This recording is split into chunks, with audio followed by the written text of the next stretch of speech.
आप सभी का इस ऑनलाइन क्लास में स्वागत है।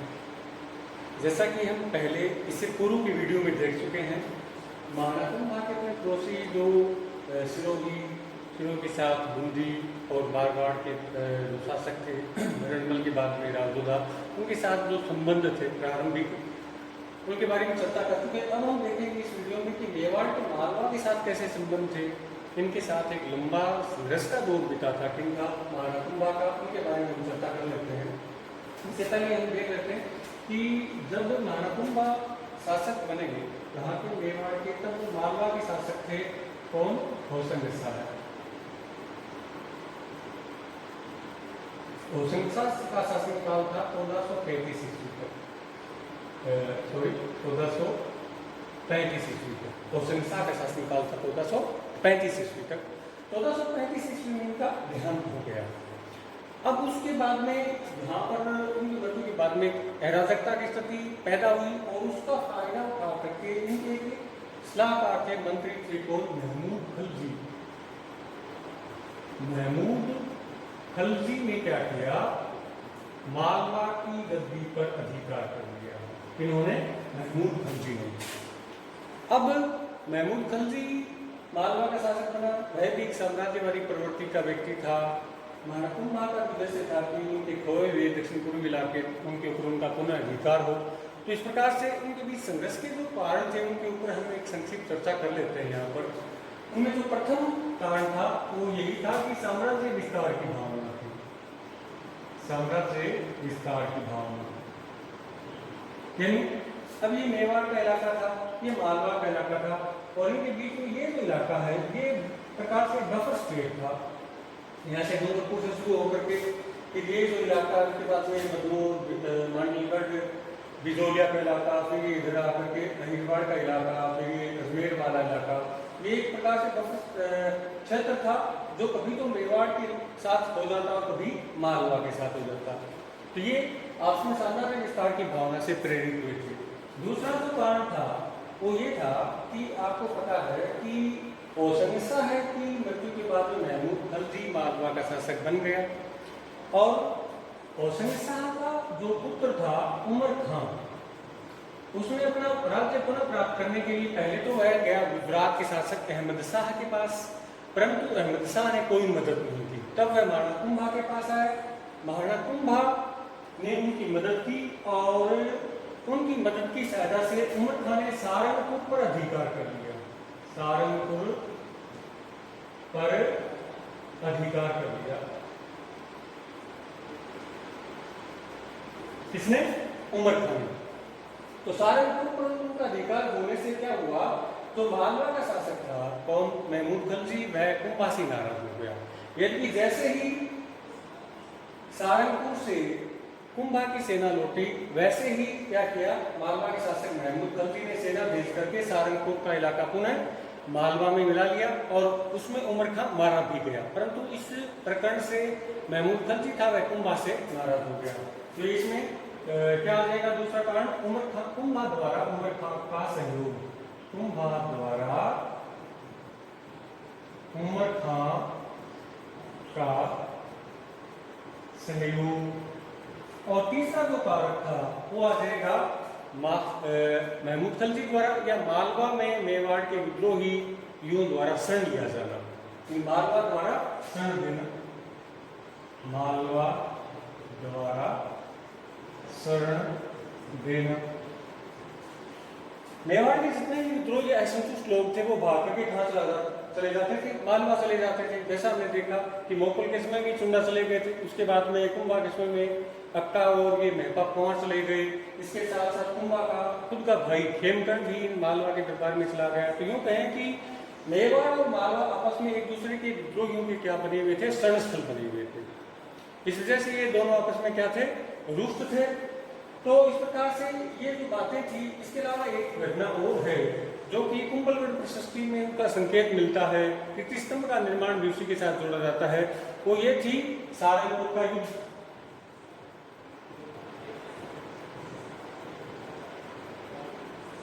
ये 1433 ईस्वी की घटना बताई जाती है। यानी तो ख्यातकार है उनके अनुसार यह विदित होता है कि महाराणा कुंभा की मेवाड़ी सेना ने 1437 ईस्वी में सहारनपुर के युद्ध में महमूद खलजी को परास्त किया था और महमूद खलजी परास्त होकर के भाग गया था मांडू। वहाँ पर मेवाड़ की सेना ने इनका पीछा किया और बंदी बना करके चित्तौड़ ले आए और लगभग 6 महीने तक उनको चित्तौड़ में रखा गया और उसके बाद में महाराणा कुंभा ने इनको छोड़ दिया। तो ये जो घटना थी, इससे महमूद खलजी थे वो बड़े उग्र थे किसके खिलाफ, महाराणा कुंभा के खिलाफ, और वो उस अपमानजनक पराजय को भूले नहीं थे। तो इस प्रकार से ये जो कारक थे, इसके साथ साथ ये कारक था कि दिल्ली में उसमें सैयद वंश की सत्ता थी। सैयद वंशी शासक इतने ज़्यादा साम्राज्यवादी नहीं थे, इतने प्रबल नहीं थे, जिनकी वजह से स्थानीय रियासतों को आपस में अपने राज्य विस्तार का अवसर मिल गया। ये थे मालवा और मेवाड़ के बीच संघर्ष के कारण। अब हम देखते हैं जो संघर्ष हुए वो। अब उन संघर्षों के ऊपर चर्चा करें तो हम ये बात देखते हैं कि ज्यादातर समय में मालवा का जो शासक था कौन, महमूद खलजी, वही आक्रमणकारी साबित हुआ। मालवा का शासक महमूद खलजी ही आक्रमणकारी साबित हुआ। महाराणा कुंभा ने हमेशा सुरक्षात्मक नीति का ही अवलंबन किया था। अब पहला आक्रमण हम चर्चा करते हैं कि पहली बार उन्होंने जो आक्रमण किया था वो क्या था, कुंभलगढ़ के ऊपर। किसके ऊपर? कुंभलगढ़ के ऊपर। और ये हुआ था नवंबर 1442 ईस्वी में। किसने किया था ये? मालवा की शासक महमूद खलजी। ये याद रखना, ये आगे जितने भी संघर्ष होते हैं 1442 से लेकर के वो सारे के सारे आक्रमण महमूद खलजी द्वारा ही होते हैं। कुंभलगढ़ के ऊपर हुआ। अब महमूद खलजी ने तो अपनी आंतरिक स्थिति मजबूत कर ली थी इस दौरान तक। इसके साथ साथ गुजरात में जो लश्कर था उनका भी क्या हो गया था, देहांत हो गया था 1442 ईस्वी में। अतः गुजरात की तरफ से मालवा के आक्रमण का कोई भय अब नहीं रहा। ऐसी अवस्था में नवंबर 1442 ईस्वी में महमूद खलजी ने कुंभलगढ़, जो कि मेवाड़ की पश्चिमी सुरक्षा चौकी हुआ करता था, एक बहुत महत्वपूर्ण शक्ति केंद्र था, मजबूत किया था कुंभलगढ़, जिसको मचंद्रपुर भी कहते हैं। परंतु महाराणा कुंभा ने कुंभलगढ़ की बड़ी अच्छी सुरक्षा व्यवस्था कर रखी थी और महमूद खलजी की सेना कुंभा की जो रक्षा पंक्ति थी उसको नहीं घेर पाई और मजबूर होकर के कुंभलगढ़ के पास में इनकी कुल देवी है बाण माता मेवाड़ वंश की, इसके ऊपर आक्रमण कर दिया और इसकी सुरक्षा हेतु जो दस्ता था वो दीप सिंह के नेतृत्व में नियुक्त था। दीप सिंह बाण माता के मंदिर की रक्षा करते हुए मारा गया और मालवा की सेना ने बाण माता के मंदिर को काफी क्षति पहुंचाई। इस अभियान में मालवा के शासक को कोई विशेष सफलता हाथ नहीं लगी और उसको वापस मालवा लौट जाना पड़ा। अब उसके बाद में जो अगला अभियान उन्होंने किया वो हुआ था गागरोन के ऊपर। गागरोन कब हुआ था? वो 1444 ईस्वी में। गागरोन का जो इलाका था यह एक प्रकार से मेवाड़ की अग्रिम सुरक्षा पंक्ति हुआ करती थी। ये वर्तमान में झालावाड़ में है और ये जल दुर्ग है। क्या है ये जल दुर्ग है, झालावाड़ में है। अब यह मेवाड़ की एक अग्रिम सुरक्षा पंक्ति हुआ करती थी। आपको ये पता है कि मोगल के समय में इस गागरोन के ऊपर, ये जो गागरोन का इलाका था इसके ऊपर अधिकार कर लिया था इसने होशंग शाह ने, और उसमें जो शासक थे यहाँ के गागरोन के वो थे अचलदास खिलची। कौन थे? अचलदास खिलची। और उसमें अचलदास खिलची मारे भी गए थे। इससे मेवाड़ के शासक थे वो मालवा से हमेशा परेशान थे, या यूं कहें कि इनके साथ तनावपूर्ण संबंध बने रहे थे। अब हमने ये देखा कि मालवा में 1435 ईस्वी में होशंग शाह की मृत्यु के बाद में एक अव्यवस्था फैल गई थी और उस अव्यवस्था का फायदा उठा करके अचलदास खिलची का जो लड़का था पाल हंस सिंह ने अधिकार कर लिया था पुनः गागरोन पर। किसके ऊपर? गागरोन पर। तो गागरोन को पुनः प्राप्त करने के लिए मालवा के शासक महमूद खलजी ने 1444 ईस्वी में गागरोन पर आक्रमण किया। ऐसी स्थिति में पाल हंस सिंह की मदद के लिए महाराणा कुंभा ने दाहिर के नेतृत्व में एक सेना भेजी। किसके नेतृत्व में? दाहिर के नेतृत्व में। परंतु महमूद खलजी ने दाहिर और पाल हंस सिंह दोनों को परास्त करके गागरोन पर अधिकार कर लिया।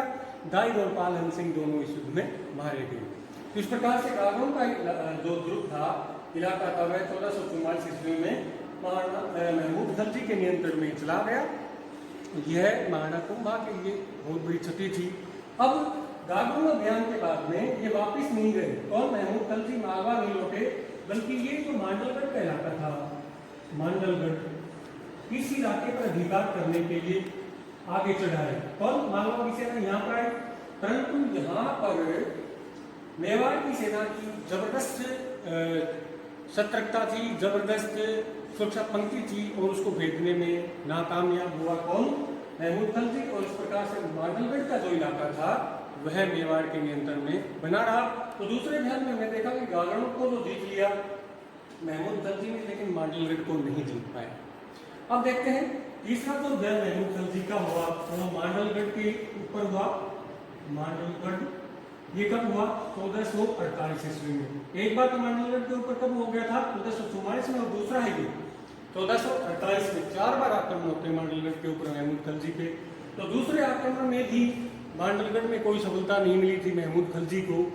उसके बाद में महमूद खलजी रुका नहीं, वह निरंतर प्रयास में रहा था कि किस प्रकार मेवाड़ के इलाके पर अपने प्रभुत्व का विस्तार कर सके। और उसमें अगला जो अभियान था वो अजमेर पर होता है।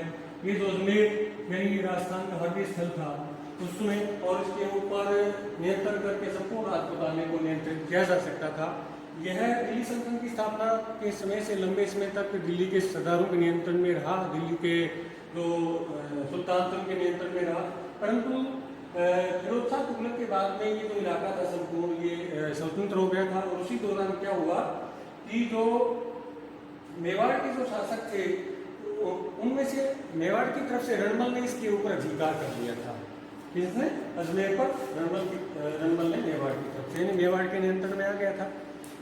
महमूद खलजी ने जब आक्रमण किया यहाँ पर, अब क्यों आक्रमण किया इसके पीछे बताया जाता है कि एक तो यही भावना थी कि वह राजस्थान के मध्यवर्ती क्षेत्र पर अधिकार करके संपूर्ण राजपुताने को नियंत्रित कर पाएगा।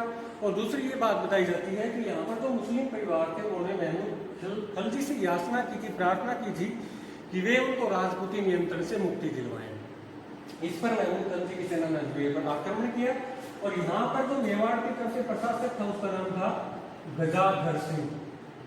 गजाधर सिंह ने 4 दिन तक निरंतर मालवा की सेना का मुकाबला किया, परंतु 5वें दिन जाकर के अजमेर पर महमूद खलजी का अधिकार हो गया, क्योंकि कुंभा की तरफ से अजमेर को मदद नहीं मिल पाई थी।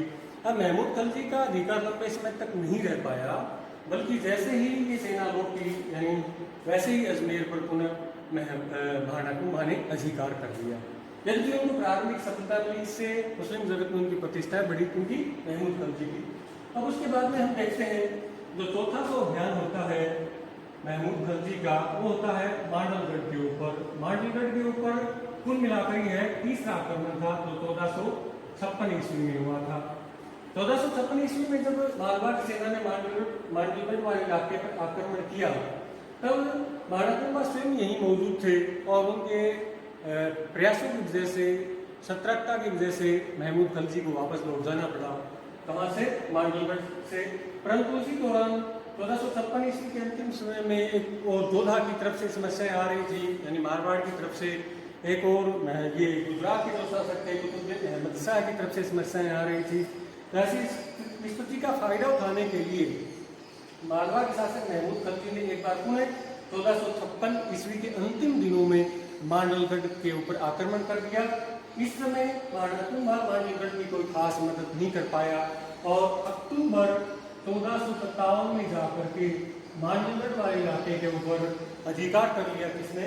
महमूद खलजी ने। तो इस प्रकार से एक लंबे अभियान के बाद में चौथे अभियान में जाकर के सफलता मिली मांडलगढ़ विजय की। किसको? महाराणा कुंभा को, महाराणा कुंभा के खुद महमूद खलजी को, क्योंकि उसमें कुंभा विवश था। उसके बाद में भी महाराणा कुंभा के खुद मालवा के शासक महमूद खलजी के अभियान हुए, जैसे 1258-59 में उन्होंने कुंभलगढ़ पर विजय प्राप्त करने का एक और प्रयास किया था। 1458-59 में इसमें भी कोई सफलता नहीं मिली थी। उसके बाद में 1466-67 में एक अंतिम अभियान रहा इनका, महमूद खलजी का, परंतु महाराणा कुंभा द्वारा निरंतर मालवा की सेना का पीछे से प्रबल आक्रमण होता रहा और उसके बाद में 1466-67 के बाद में कभी भी मालवा की सेना ने इनके ऊपर आक्रमण नहीं किया, महाराणा कुंभा के ऊपर।